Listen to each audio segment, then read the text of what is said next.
Hi, my name is Sabrina. In this video, I want to talk about the TCVM perspective of chronic back and joint problems in elderly horses and dogs.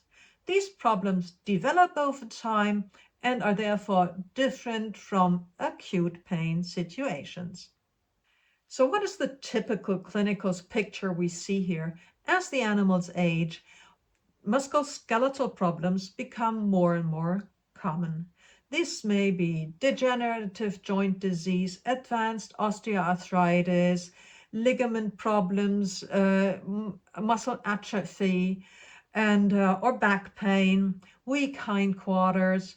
So the list is long, and in many cases, these animals have problems to rise or the hindquarters seem unstable. The animals have a stiff gait, which also may be painful. A characteristic feature is that warmth improves mobility. Even an old horse with advanced osteoarthritis can be a happy riding horse, especially in summer. The symptoms can also be quite complex, like in this dog that has osteoarthritis of the hip joints and also clearly neurological symptoms depicted by the dog's limp tail. From a traditional Chinese veterinary medicine perspective, this is a chronic B syndrome.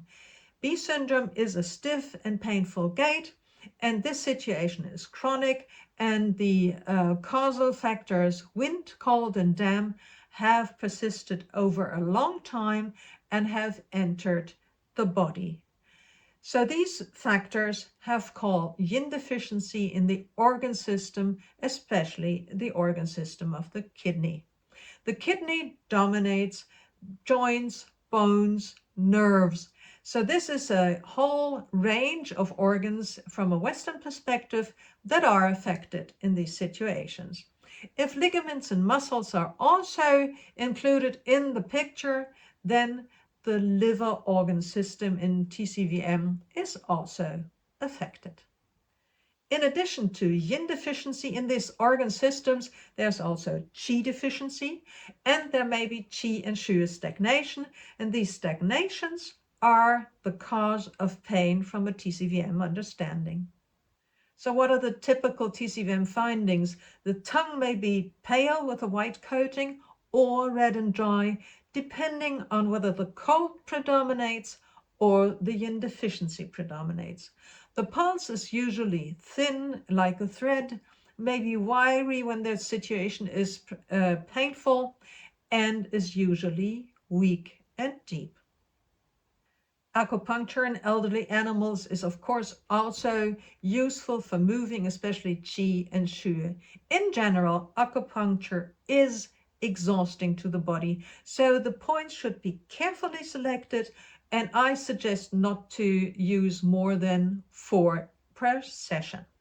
Also, moxibustion is a very useful technique in this situation, especially moxa of the bladder meridian, to warm the back, as warmth helps these animals significantly. In this chronic condition, I also suggest to further support the animals by feeding the herbal formula number 64 from my Yao Tang series, Warmth for B. This formula is based on the classic formula Du Hu Ji Sheng Tang, and it warms the meridians. It expels cold, wind, and damp. It resolves stagnation of qi and shu, and generally strengthens the kidney and the liver. The 2 king herbs give the formula its name. Du Hu is the root of pubescent angelica. It expels wind, cold, and damp, and resolves stagnation.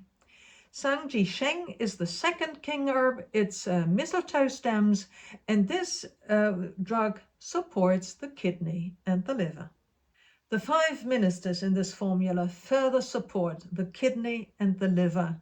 They expel wind and damp, and they unblock the channels. The 6 assistant herbs in this formula strengthen and move qi and shu and yin, and they also expel damp.